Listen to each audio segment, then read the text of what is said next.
Souffleur de rêve. Souffleur de rêve.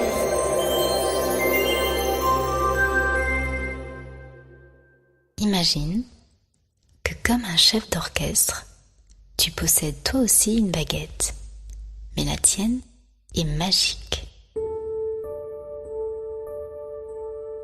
En effet, elle te permet de chasser toutes les mauvaises pensées qui t'embêtent.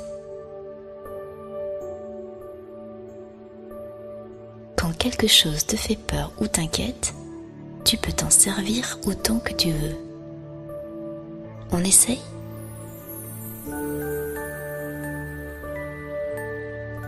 Alors ferme les yeux et teste maintenant le pouvoir de cette baguette magique.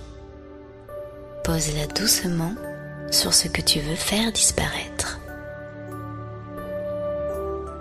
À la place de ce qui te cause du souci, il y a maintenant un tas d'étoiles argentées qui scintillent. C'est incroyable, tellement c'est joli. Et puis, tu recommences une deuxième fois pour être sûr que ta baguette est vraiment magique.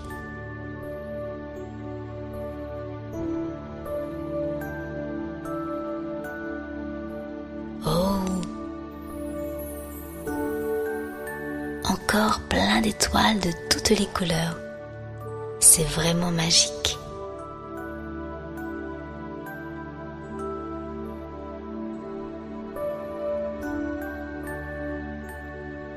Maintenant, tu te sens complètement rassuré. Et avec ta baguette pleine de pouvoirs magiques à la main, tu peux écouter tranquillement ton histoire.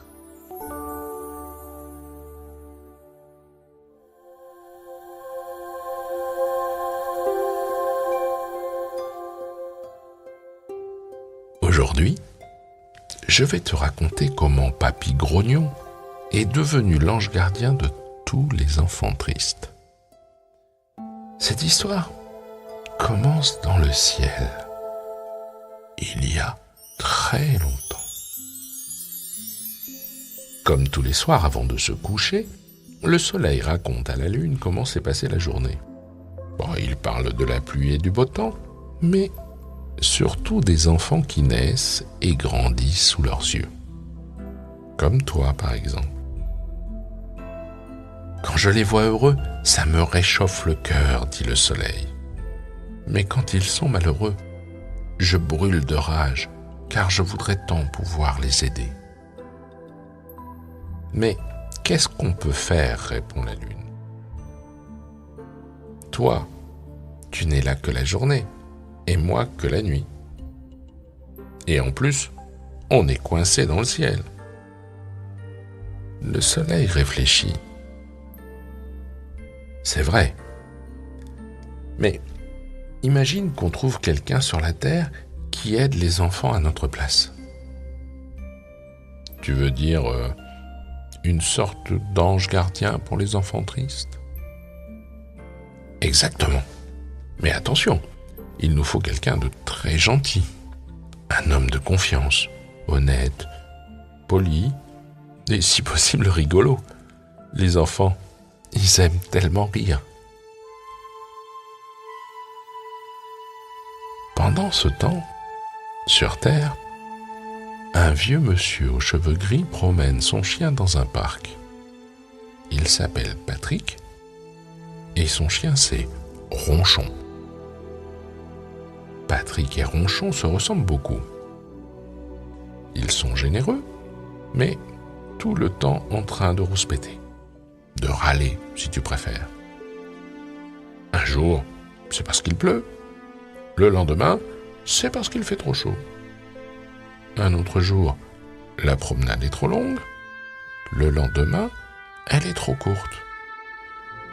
Bref, ils adorent grogner. Juste pour le plaisir. Ce soir-là, la lune est tellement lumineuse qu'elle éclaire le parc comme en plein jour. « Regarde-moi ça », dit Patrick à Ronchon. « Voilà que la lune se prend pour le soleil. Quel casse-pied celle-là!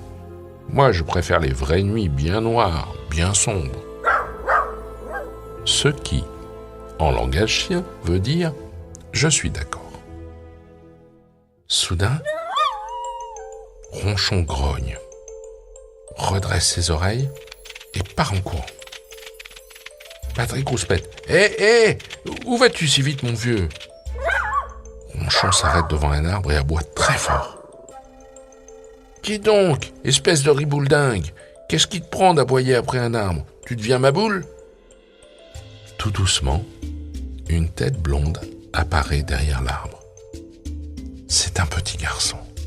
« Bonsoir, bonhomme. Que fais-tu dans ce parc en pleine nuit? Où sont tes parents ?» demande Patrick. « Je suis parti de la maison en cachette pendant qu'ils regardaient la télé. » Ah, bah c'est une drôle d'idée. Tu t'appelles comment? Et tu as quel âge? J'ai 6 ans et demi. Et je m'appelle Polo. Ravi de te rencontrer, Polo. Moi, c'est Patrick. Bon, ça va pas fort, toi, on dirait. Pourquoi as-tu l'air si triste? Le petit Polo murmure entre 2 reniflements. Demain, avec mes parents, on doit déménager dans une autre ville. Mais moi, je veux rester ici, avec mes copains et dans mon école. Alors, je me suis enfui. Pauvre Polo. Il ne supporte pas l'idée d'aller vivre ailleurs sans ses copains.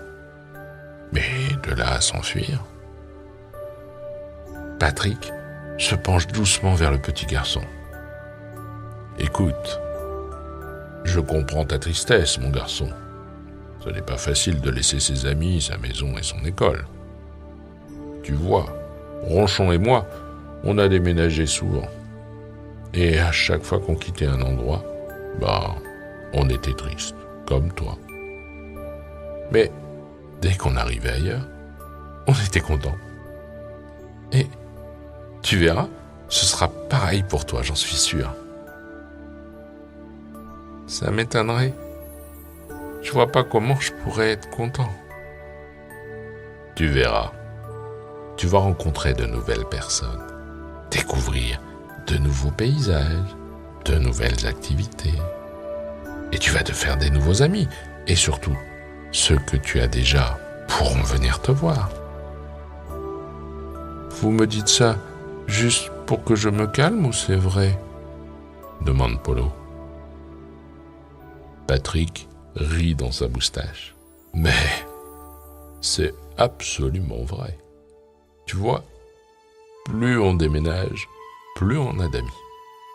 C'est ça qui est bien avec les changements. Même s'ils te font un peu peur au début, ils t'apportent toujours de belles rencontres. Vous dites ça parce que vous êtes vieux, répond Polo d'un ton boudeur. Un peu, c'est vrai. Mais j'ai aussi été un enfant et j'ai fait quelques grosses bêtises, comme toi tu le fais en ce moment.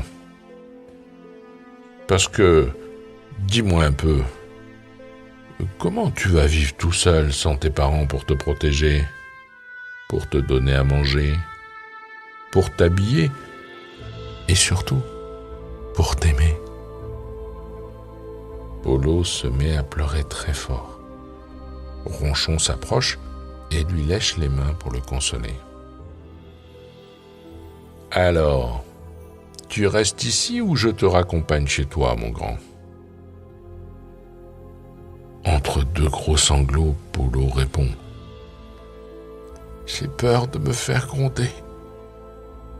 Allons. Tu sais bien que quand tes parents te grondent, c'est parce qu'ils t'aiment et qu'ils veulent t'aider à grandir. Oui, je sais. Mais j'ai quand même peur. Soudain, Patrick s'approche et dit en forçant la voix pour faire rire Polo. Et la prochaine fois que tu me dis que je suis vieux, je te transforme en lapin sans oreilles. C'est compris? Oui, monsieur.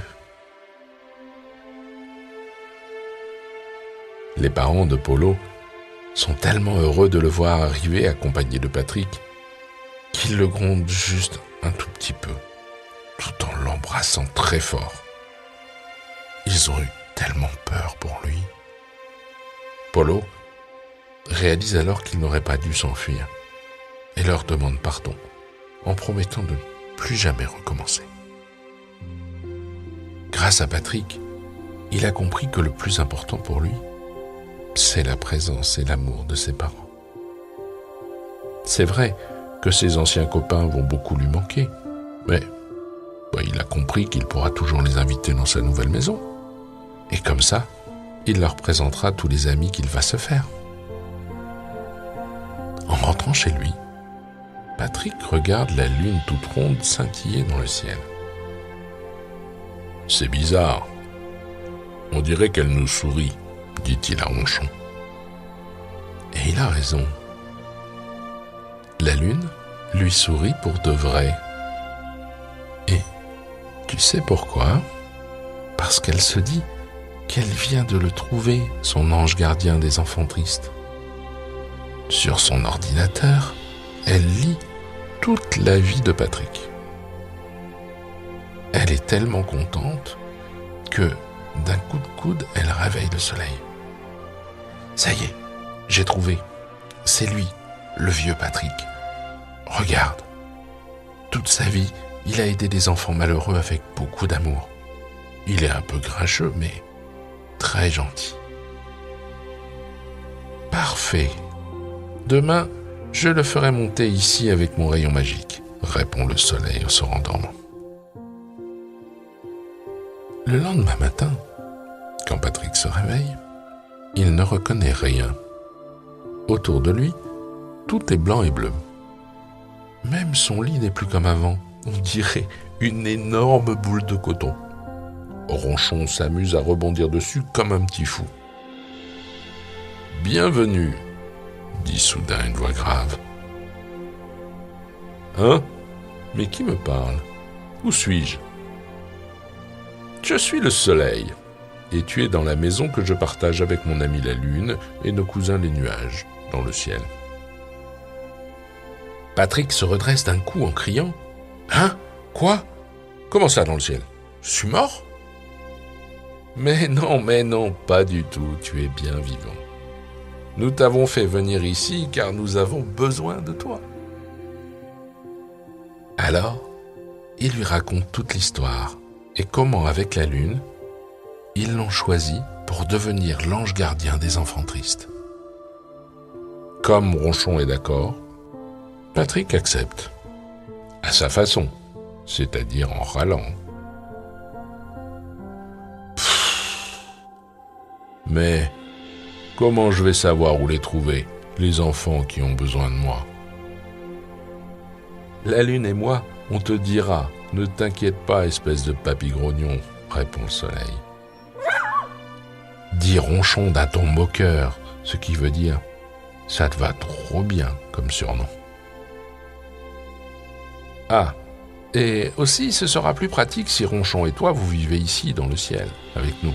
Et vous descendrez sur terre dès que ce sera nécessaire. Ronchon remue la queue pour montrer que l'idée lui plaît bien. Alors, Patrick a dit oui. À condition de pouvoir choisir son nuage. Il en veut un gros, bien épais et surtout bien confortable. Voilà comment est né Papy Grognon, l'ange gardien des enfants tristes. Et depuis qu'on lui a confié cette mission, il en a aidé des enfants, crois-moi. Si tu veux savoir comment, écoute les autres histoires. À très bientôt.